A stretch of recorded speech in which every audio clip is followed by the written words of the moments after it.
Alors en attendant d'avoir un nouveau gouvernement et sans doute un nouveau programme économique, eh bien, on va s'intéresser à cette économie israélienne. Comment se porte-t-elle? On est avec un économiste avisé, Yaron Zelecha. Professeur Yaron Zelecha, bonsoir. Vous avez été haut fonctionnaire au ministère des Finances, comptable général de l'État d'Israël et vous êtes également engagé politiquement. Vous avez soutenu la liste de gauche, la liste Meretz lors des dernières élections. Quand vous entendez aujourd'hui le futur ministre des Finances, Moshe Kahlon, dire qu'il va lutter contre ces monopoles qui empoisonnent l'économie israélienne, notamment les Israéliens, est-ce que vous êtes confiant? Est-ce que vous pensez qu'on peut aujourd'hui faire tomber tous ces verrous qui cloisonnent l'économie israélienne? L'économie israélienne est une économie avec un très haut potentiel.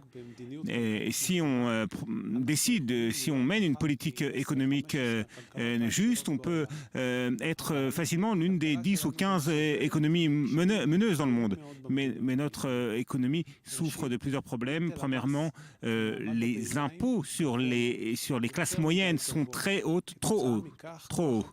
Et par conséquent, le pouvoir d'achat est érodé, il y a des très hauts prix et il est très difficile. Et la seconde chose, c'est bien évidemment les prix de l'immobilier qui sont exagérés d'une manière incroyable et c'est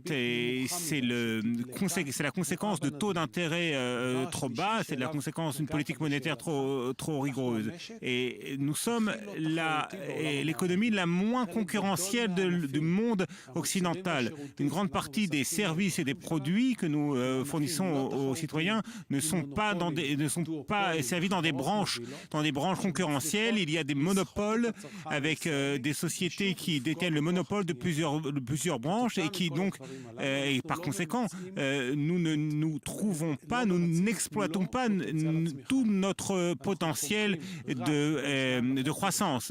Notre croissance pourrait être de 5 à 6%, elle est de moins de ça, elle est de 2 à 3%. Et par conséquent, il faut changer dans les 3 domaines. Et ce changement est possible, mais il doit engager, il nécessite à la fois l'expérience, la connaissance et la profondeur de pensée. Alors justement, c'est un peu ce qu'a dénoncé aussi Kahlon avec son parti Kulanu durant la campagne électorale. Il s'est engagé à faire bouger les choses.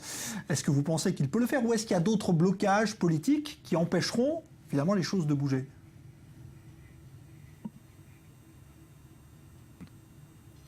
Je pense que Moshe Kahlon a été élu avec un mandat très clair du public.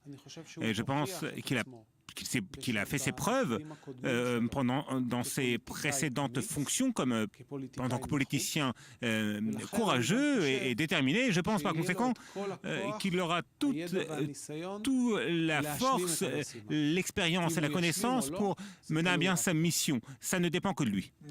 Alors aujourd'hui, quand vous regardez eh bien le constat que vous venez de faire et ce que vous avez dit, notamment sur ces blocages, le prix de l'immobilier, les cartels qui tiennent l'économie et qui finalement font que les prix ne sont pas vraiment concurrentiels.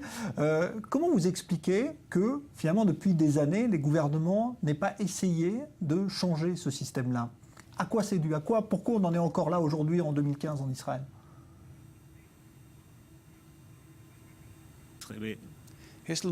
Nous avons en hébreu une phrase très belle qui va vous donner une réponse complète en une seule phrase.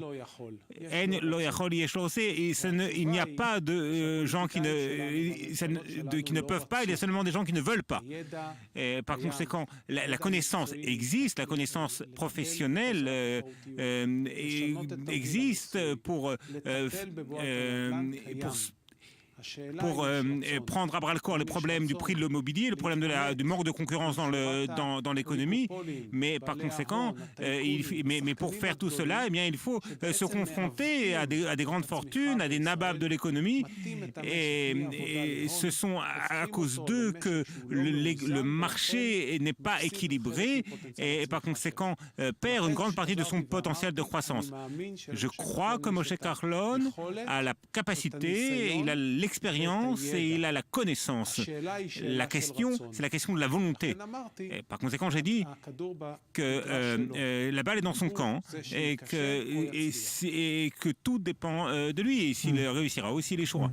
Alors, on touche aussi du doigt un autre problème que vous avez déjà soulevé, c'est celui de la corruption en Israël, car c'est aussi un phénomène qui existe et qui pénalise l'économie.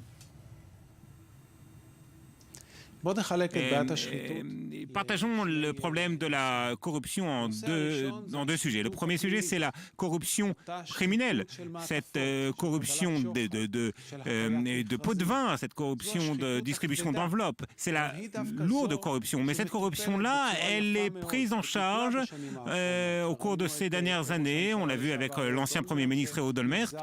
Il va probablement passer 6 ans en prison. L'ancien président Katsav, l'ancien ministre des Finances Hirschson sont en prison.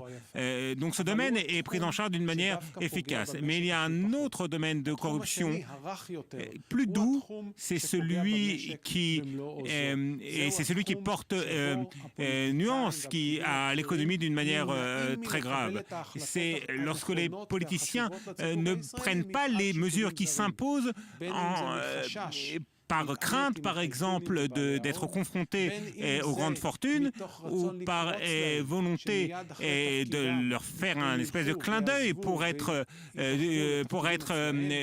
engagés chez eux, embauchés dans leur société à partir du moment où ils quittent la vie politique, ou alors par inquiétude que les grandes fortunes de l'économie mènent les médias et mènent une campagne dans les médias contre ces mêmes politiciens.